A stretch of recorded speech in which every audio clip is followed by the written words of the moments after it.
읽을 때마다 이런 생각을 하곤 했었습니다. 어떤 생각이었냐면요. 아, 지겹다 라는 생각을 좀 했었어요. 그 이유는 굉장히 간단했습니다. 왜냐하면 제가 보기에 시편은 굉장히 똑같은 내용들이 단어만 바뀌어서 반복되는 것처럼 느껴졌기 때문이었어요.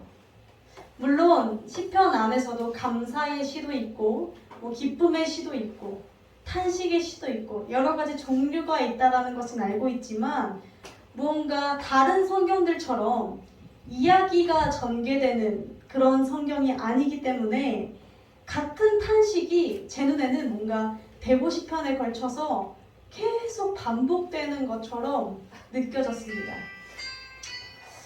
그런데 어느 날 제가 극심한 어려움 가운데 있을 때였습니다.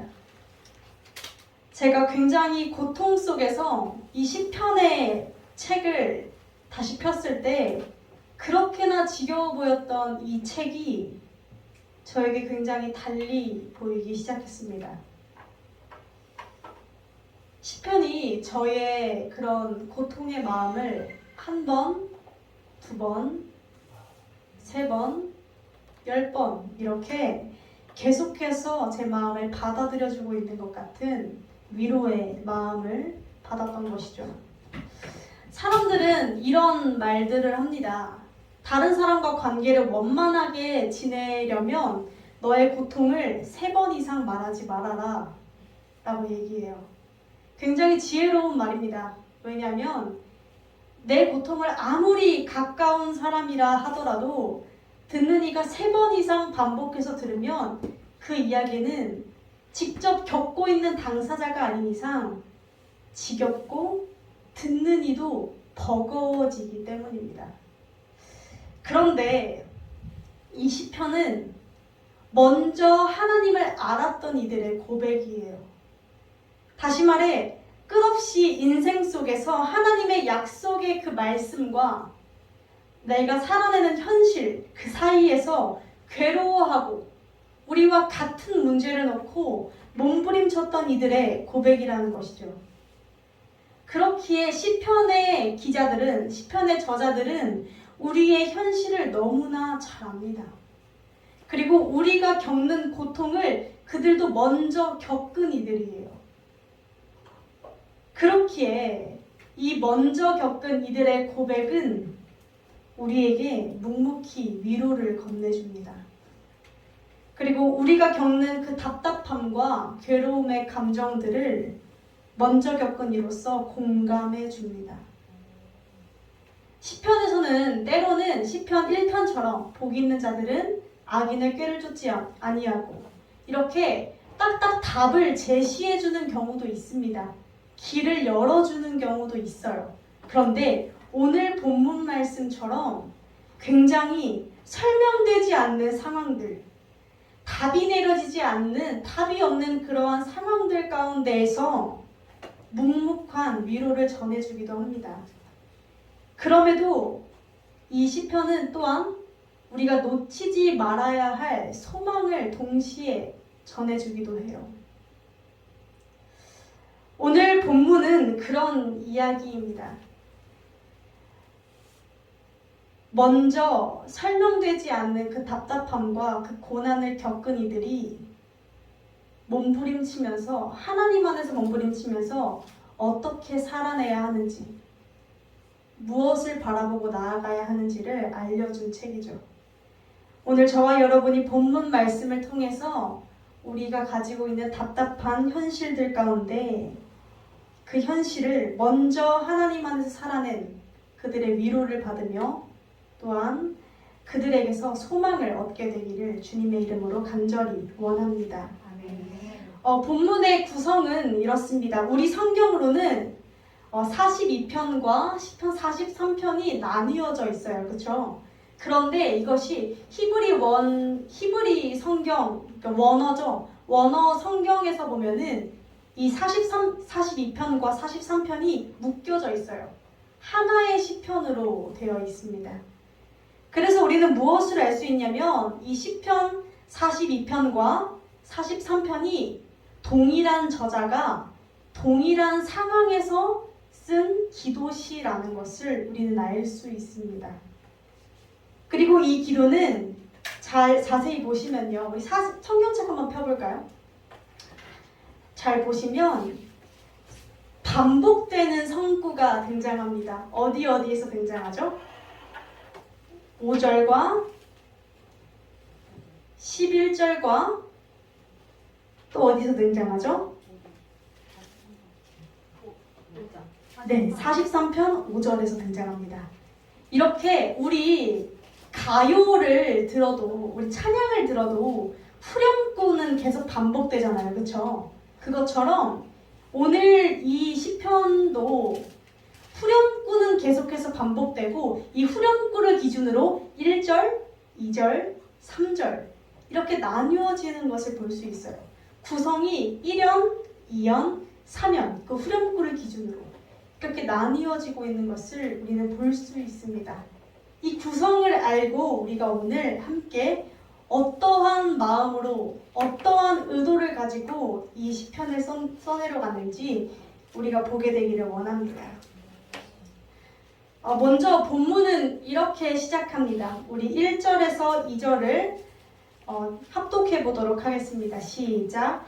하나님이여 사슴이 시냇물을 찾기에 갈급한 같이 내 영혼이 주를 찾기에 갈급하나이다. 내 영혼이 하나님이고 생존하시는 하나님을 갈망하나니 내가 어느 때에 나아가서 하나님 앞에 배울고. 아멘.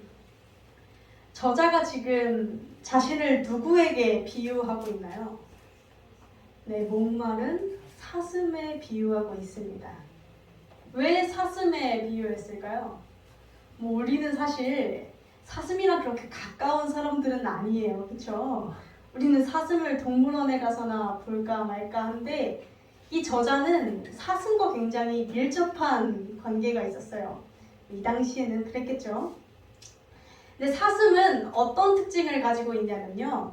원래 몸에 열이 좀 많아요. 원체 열이 많고 체질이 다혈질 특성을 가지고 있대요. 근데 이 지역, 이스라엘 지역, 중동 지역이죠. 이 중동 지방은 원래 원체 덥고 습해요. 덥고 건조해요. 덥고 건조한 지방입니다. 자, 그런데 이 사슴들이 이 짝짓기를 보통 언제 하냐면 가을에 한대요. 근데 하필 가을은 언제냐면 이 덥고 건조한 지방이 건기에 들어갈 때라고 해요. 그러니까 안 그래도 물이 없고 안 그래도 샘이 부족한 이 땅이 더 바짝 마르는 시기라는 것이죠. 하필 이때 짝짓기를 한대요. 그래서 이 사슴들이 짝짓기를 막 길을 여정을 떠나다가 짝짓기를 할 대상을 못 찾아서가 아니라 일단 내가 목이 말라서 죽을 것 같은 거예요. 이 사슴은 그래서 극도의 갈증을 느끼기 시작하고 몸이 막 비틀거릴 정도로 괴로워하고 물을 막 갈급해한다고 해요. 사슴의 이 갈급함은 물이 아니고서야 다른 것으로는 채울 수가 없거든요. 그래서 이들은 땅에 고개를 받고 땅을 앞발로 막 파기 시작하다가 샘을 찾으려다가 갈급해하면서 막 파기 시작하다가 말라 비틀어 죽기도 한다고 합니다. 이런 특성을 가진 이 사슴을 이 시편 기자는 너무나 잘 알았던 모양입니다. 시편 기자는 이러한 목마른 사슴처럼 하나님을 갈급해할 수밖에 없는 자신의 현실을 담담하게 기록하고 있습니다. 마치 시편 기자가 분명히 살아계시는 하나님이라고는 적었어요. 살아계시는 하나님은 분명히 계시다라는 것을 머리로는 알고 있는데 정작 오늘 나의 인생에는, 오늘 나의 삶에는 하나님이 느껴지지도 또 계시지도 않는 것 같은 그런 나의 현실을 말합니다. 그 무엇으로도 하나님의 빈자리를 채울 수 없어서 이것저것 채워보고 앞발로 땅을 파보기도 하고 몸부림을 쳐보기도 하지만 나의 갈급함을 그 무엇으로도 채울 수 없어서 갈급해하고 갈망하는 자신의 현재의 모습을 기록하고 있습니다. 그리고 그러한 상황 속에서 사람들은 이 시편 기자에게 이렇게 이야기합니다. 3절에 너의 하나님이 어디 있느뇨? 라고 이야기합니다. 이런 주변 이들의 말은 10절에서 시편 기자가 표현한 것처럼 나의 뼈를 찌르는 칼처럼 다가옵니다.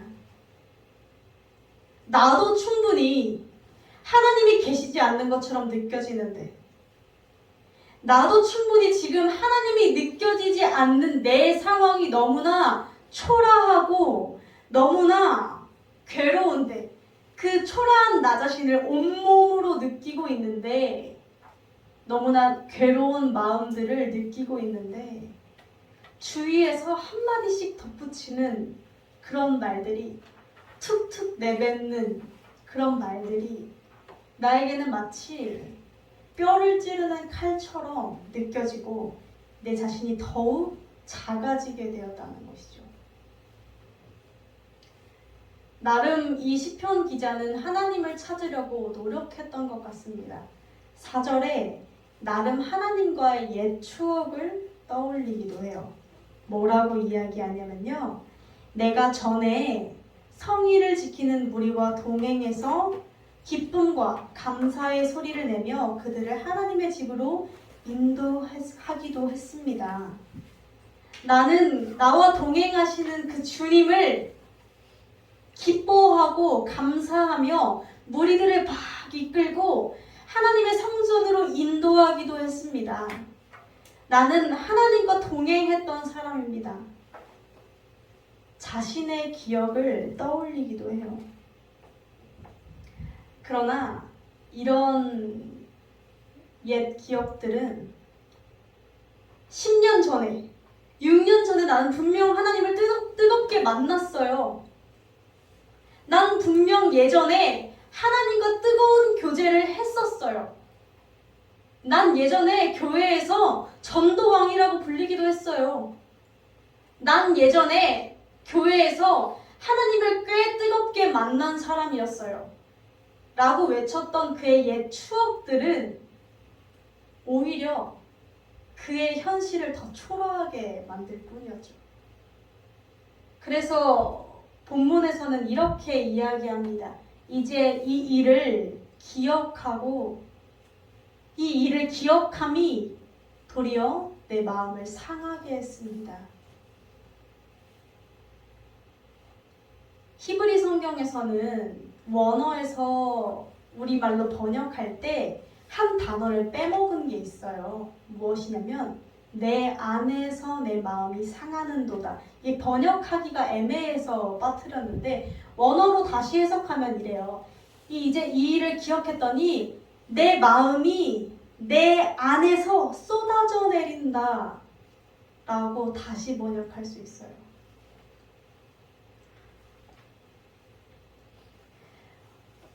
우리 역시도 이러한 일들을 경험하는 줄로 믿습니다. 채워지지 않는 갈급함에 헐떡이고 초라한 내 모습에 그리고 괴로운 현실에 마음이 갈급해하고 안에서 수많은 말들이 터져나올 것 같은데 내 안에서 그 모든 말들이 쏟아져 내릴 것 같은데 그러나 동시에 그 모든 말들을 털어놓을 곳이 없습니다. 속편하게 내 마음을 터뜨릴 곳이 없습니다. 왜? 주변 이들은 한마디씩 덧붙일 거거든요. 그리고 삼키고 삼킵니다. 예전 일을 떠올릴 때면, 하나님과 동행하던 그때를 떠올릴 때면, 행복한 그 시절을 떠올릴 때면 내 자신이 더욱더 초라해집니다. 그러한 때가 우리에게도 오늘의 현실 속에도 여전히 존재하는 줄로 믿습니다. 이때 시편 기자는 이러한 자신의 현실들을 막 이야기해요. 막 이야기하면서 5절에 스스로에게 툭 하고 말을 건넵니다. 뭐라고 건네냐면 제가 읽도록 하겠습니다. 내 영혼아, 내가 어찌하여 낙심하며 어찌하여 내 속에서 불안해하는가? 너는 하나님께 소망을 두라. 그가 나타나 도우심으로 말미암아 내가 여전히 찬송하리로다. 아멘. 마음이 상하는 현실이에요. 마음이 갈급한 현실이고 하나님이 오늘 나에게 없는 것 같아서, 하나님이 느껴지지 않는 것 같아서, 하나님이 있다고는 말하는데 당장 내 상황에서 변화가 일어나지 않고 나는 지금 너무나 괴로워서 그렇게 갈급해하고 있는데, 이 시편 기자는 의지적으로라도 이야기합니다. 무언가 엄청난 깨달음이 있다거나 엄청난 내 안에 변화가 있어서 말하는 것은 아닙니다. 그러나 그냥 말합니다. 너의 하나님께 소망을 두라. 이게 원어로 보면은 이런 뜻이에요. 하나님을 기다리자. 그러니까 스스로에게 이렇게 얘기하는 거예요. 하나님을 기다리자. 불안해하지 말자. 하나님이 일하실 것을 믿자. 하나님은 도우실 테니까 내가 그 주님을 찬양할 때가 올 거야. 라고 스스로 마음을 추스리고 마음을 가다듬고 있다라는 것이죠. 이런 시편 기자의 말을 보면 이 사람은 하나님을 잘 믿었던 사람 같습니다. 하나님이 어떤 분인지 알았던 사람 같아요. 이 시편 기자에 대한 설명은 우리 시편 42편 위에 보면 작은 글씨가 아마 있을 거예요. 있나요? 혹시? 네, 뭐라 써있죠? 고라 자손의 마스길이라고 쓰여 있을 겁니다. 자, 고라 자손이 누구일까요? 고라. 하나님 욕한 주의 종을 배반한. 우리 민수기 잘 안 보시죠? 근데 민수기에 적혀 있어요. 민수기에 보면은 이 당시 민수기 때 이스라엘 백성을 인도했던 지도자가 모세예요. 하나님이 세우신 지도자가 모세였는데 이 모세를 다른 사람들을 막 선동해서 반역을 했던 사람이었습니다. 그래서 이 고라가 어떻게 됐냐면 땅이 갈라져서 그 안에 빠져서 죽었어요. 고라와 그의 모든 일당들이 다 죽었어요. 자, 그런데 고라의 세 아들은 그때 살았었습니다. 죽지 않았어요. 하나님이 고라의 자손의 그 씨를 멸하지는 않으셨어요. 고라만 죽이고 그 자손들은 멸하지 않으셨어요. 그래서 이 고라 자손들이 조상의 죄를 회개합니다. 자신의 아비의 죄를 회개합니다. 그리고 이들은 하나님을 예배하는 자리에 서요.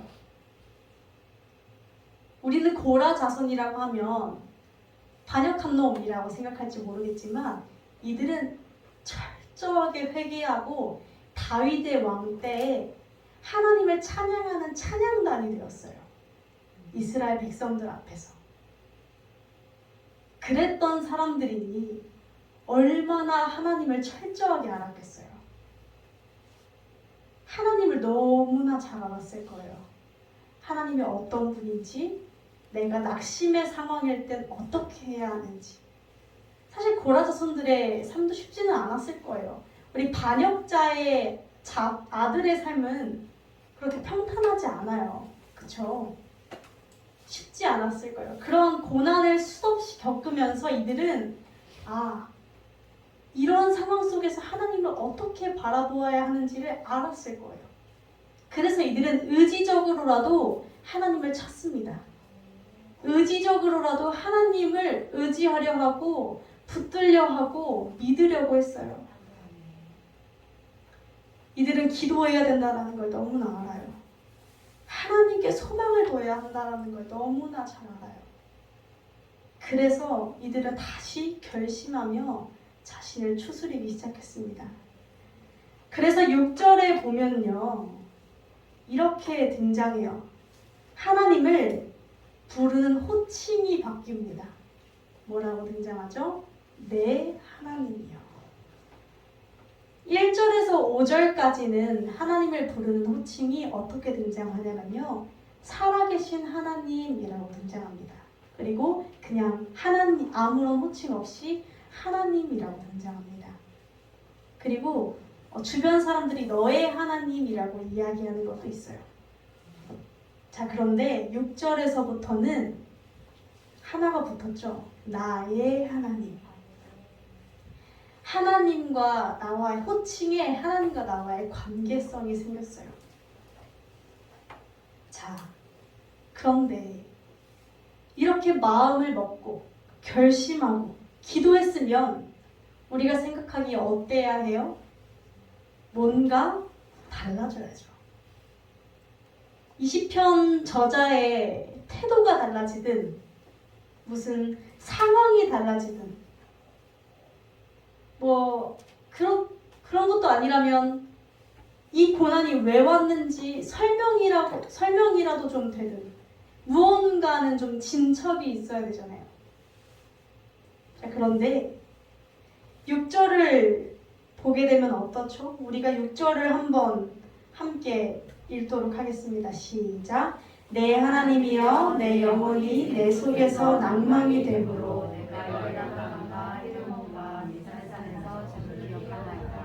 아멘. 어떤가요? 시편 기자는 1절과 똑같아져 있습니다. 또 다시 낙심에 빠져 있어요.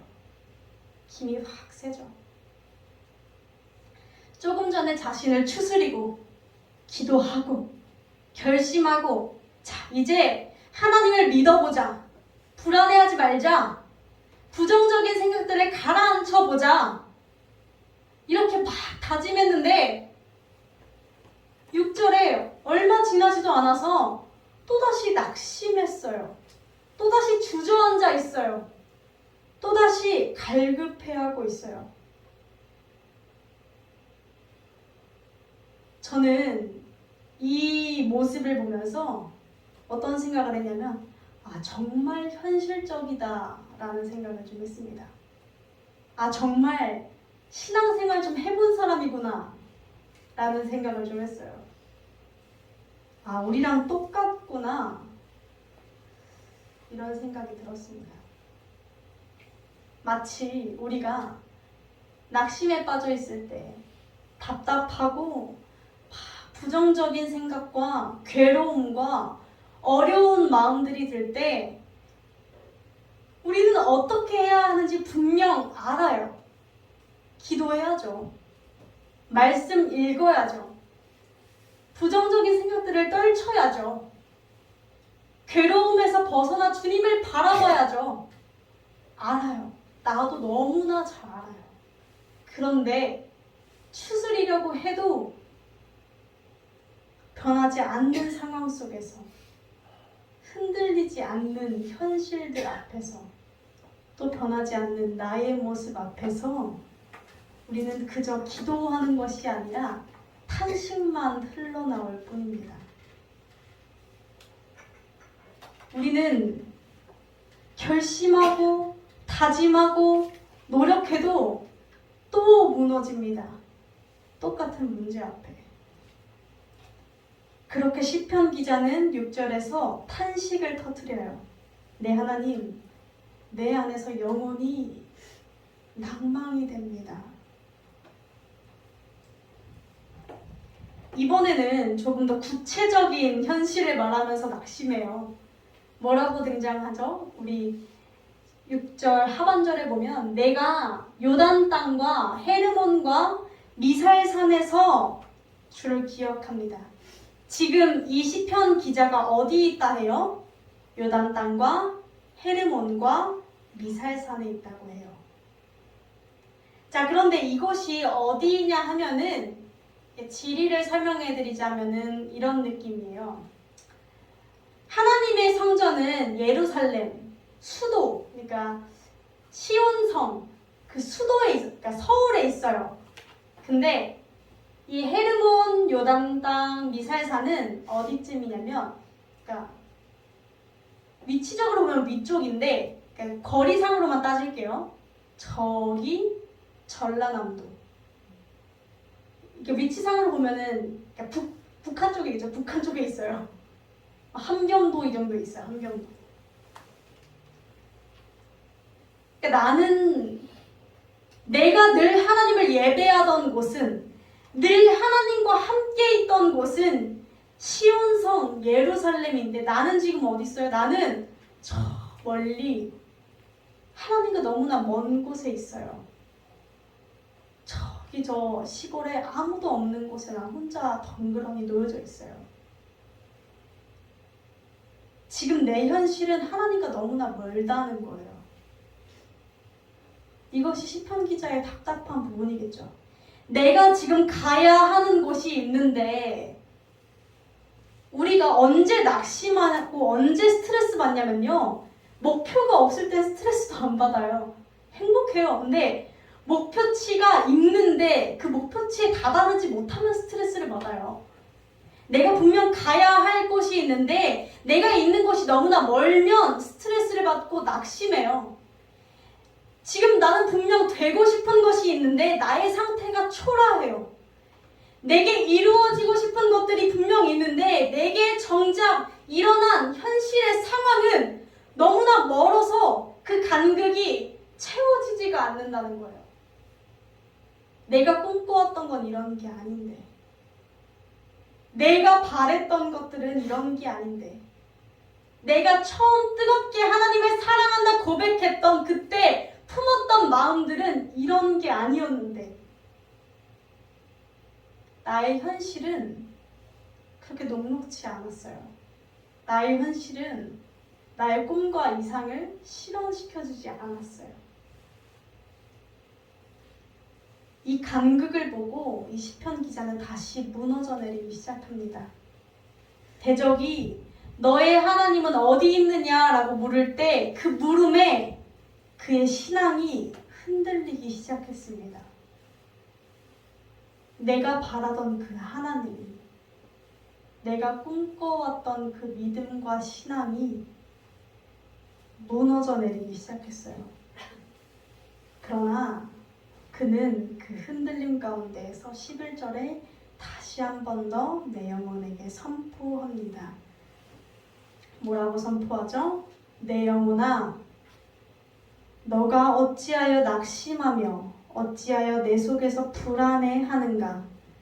너는 하나님께 소망을 두라. 나는 그가 나타나 도우심으로 말미암아 하나님을 여전히 오히려 찬송하리로다. 아멘. 그는 흔들림 가운데서, 무너져 내림 가운데에서 다시 한번 내 영혼에게 선포합니다. 하나님을 기다리자. 하나님이 도우시면 그분을 찬양할 때가 올 거야. 그랬을 때 이제 43편으로 넘어가죠. 이 43편으로 넘어가면서 비로소 그가 그 고통의 끝자락에서 탄식을 벗어나 하나님께 기도하고 있음을 우리는 볼 수 있습니다. 기도가 터져나오기 시작해요. 그는 무기력한 자신의 상황 속에서 하나님께로 달려나가 이렇게 외칩니다. 하나님이여, 나를 판단해 주세요. 하나님이여, 나의 모든 경건하지 아니한 그러한 나라에 대하여 나를 변호해 주세요. 하나님이여, 간사하고 불의한 이들에게서 나를 건져 주세요. 하나님 앞에 요청하는 기도를 하기 시작해요. 우리가 여기서 기억해야 하는 것은 시편 43편은 시편 42편과 같은 동일한 현실 속에서 쓰여진 기도라는 겁니다. 그런데 중요한 것은 이 시편 기자가 동일한 그 현실을 이제는 나의 모습과 나의 주변 사람들과 나를 괴롭게 하는 이들과 나를 괴롭게 하는 상황과 나를 억누르는 나라와 그 모든 현실을 이제는 하나님 앞에 가져오기 시작했다는 거예요. 그 전에는 나의 상태를 막 탄식하기만 했습니다. 나의 현 상황을 보고 한숨 쉬고 탄식하고 괴로워하기만 했는데 이제는 그 괴로움을 하나님 앞에 가져오기 시작했다는 것입니다. 하나님은 공의의 하나님이잖아요. 주님, 당신은 분명 이렇게 말씀하셨잖아요. 라고 하면서 하나님의 약속 앞에 자신의 현실을 던져놓기 시작했다는 것입니다. 그리고 그는 이렇게 요청합니다. 나의 그 모든 내가 어찌하여 원수의 억압으로 말미암아 슬프게 다니니까. 이게 원어로 보면 슬프게라는 단어가 깜깜한 곳으로 다니게 하십니까? 어두운 곳으로, 어둠으로 나를 다니게 하십니까? 라는 뜻으로 기록돼요. 그러한 나를 내가 너무나 어두운 가운데 있는데 주님, 그 다음 절에 이렇게 이야기하죠. 내가 이 어두운 가운데 있을 때 주님의 빛과 주님의 진리를 나에게 좀 보내주세요. 내가 너무나 어두우니 그 주님의 빛과 주님의 진리를 제발 이 땅에 보내주세요.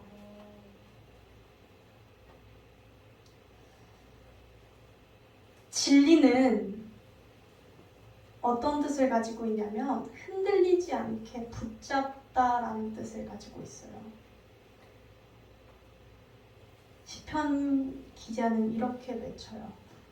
그 진리를 나에게 보내주셔서 내가 더 이상 깊은 바다와 파도에 물결이 몰아쳐도 나의 인생에 폭풍이 몰아쳐도 내가 그 진리를 붙잡고 인생의 닻을 내려서 흔들리지 않게 해달라고 하나님께 요구하기 시작합니다.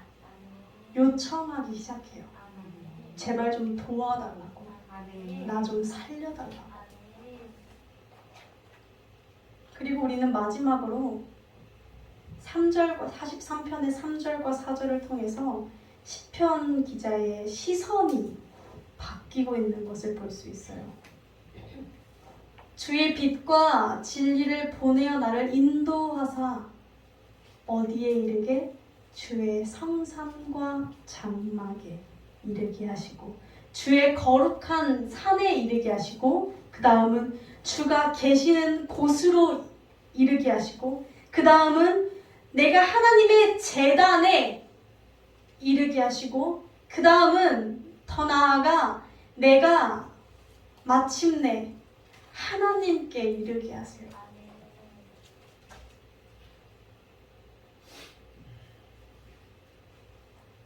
우리는 그의 시선이 계속해서 변화하고 있는 것을 볼 수 있습니다. 여전히 그는 요단에 있어요. 여전히 그는 헤르몬에 있어요. 여전히 그는 저기 저 먼 곳에 있어요. 현실은 닿을 수가 없는 상황이에요. 그런데 그가 눈을 들어 그의 시선 속에서 눈을 들어 그의 현실 가운데에서 하나님을 바라보기 시작했다는 것이죠. 동일한 현실 속에서 시편 42편에서는 하나님과의 옛 기억을 비교하고 또 자신의 현실을 보며 그 앞에서 탄식했던 그가 이제는 자신의 시선을 하나님께 돌림으로 그의 고백은 찬송으로 변화하는 것을 우리는 볼 수 있습니다. 하나님이여 나의 하나님이여 내가 수금으로 주를 찬양하리로다. 기쁨의 찬양을 드리겠습니다. 그리고 다시 한 번 더 강한 후렴구가 반복되어지므로 이 기도가 마무리되는 것을 볼 수 있죠. 우리 합독해 볼까요? 시작. 내 영혼아 어찌하여 내 속에서 불안해하고 너는 하나님을 바라라. 아멘. 이것은 오늘날 우리가 우리의 영혼에게 동일하게 외쳐야 할 위로이자 소망인 줄 믿습니다. 말씀을 맺도록 하겠습니다. 오늘 본문에서 안타깝게도 저자의 상황은 변하지 않았어요. 심지어 이 고통과 고난이 왜 찾아왔는지 저자에게 그 누구도 이야기해주지 않았어요. 본문도 설명해주지 않은 채로 끝이 났습니다. 이런 본문은 우리에게 있어서 참 답답하게 다가오기도 해요. 뭔가 우리는 그런 걸 바라잖아요. 약간 전화위복의 그런 뭔가 고생 끝에 낙이 오는, 주님을 만나서 고생이 오지만 언젠가는 주님이 반드시 역사하셔서 내 인생을 뒤바꿔 주실 그런 전화위복의 삶을 기대하나, 오늘 시편 속에서는 그러한 것을 말하고 있지 않다라는 거예요. 하지만 동시에 이러한 고백들이 있기에 가장 현실적이고 가장 우리가 마주하고 살아내고 있는 현실과 닮아 있다고 생각이 됩니다. 어쩌면 이 기도 후에도 이 저자의 상황은 변하지 않았을지도 몰라요. 그러나 그가 이렇게 고백했죠. 주님이 빛과 진리를 보내주셔서 나를 인도하시면 내가 이 상황이 변하지 않더라도 나는 주님만 바라보겠습니다.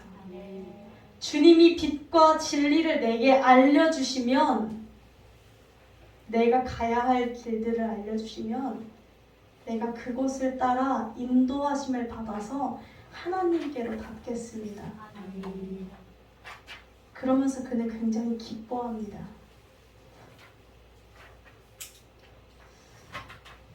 우리는 이 시편 기자의 이러한 고백을 우리의 삶 속에서 닮아가야 할 줄로 믿습니다. 그런데 이 빛과 진리는 사실 우리는 알죠. 이 빛과 진리를 하나님께서 누구로 보내주셨다는 걸? 예수 그리스도로 보내주셨다는 것을. 그렇기에 이 시편의 고백은 막연한 위로가 되지 않습니다. 굉장히 확실한 위로가 되는 것을 우리는 알 수 있습니다. 이 시편 고백을 보고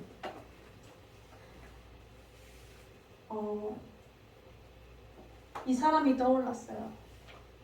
요한복음 5장에 등장하는 베데스다 연못가에 중풍병자가 떠올랐는데, 이 중풍병자는요 어떤 사람이었냐면, 베데스다라는 연못가가 이제 치유의 집이라고 해서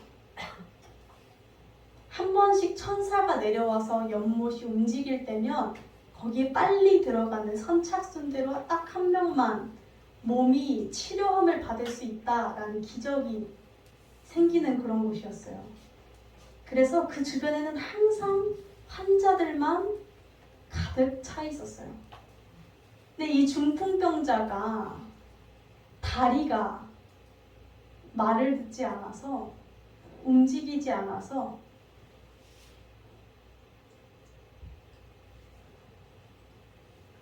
그 연못이 동하는 것을 눈으로 보고 뛰어들어가야 된다는 것을 아는데 아무도 나를 도와주는 사람이 없죠. 왜? 다들 자기가 들어가기 바쁘니까요. 그래서 38년 동안 그는 그 연못에서 머물렀어요. 낙심했죠. 그런데 그랬던 그에게 예수 그리스도가 찾아오셨습니다. 오늘 본문에서 이렇게 고백해요. 나에게 주의 빛과 주의 진리를 보내주셔서 나를 인도하셔서 내가 하나님께 이르게 하십시오. 이 시편 기자는 이렇게 고백하거든요. 그런데 우리는 하나님께 이를 수가 없어요. 하나님께 다다를 수가 없어요.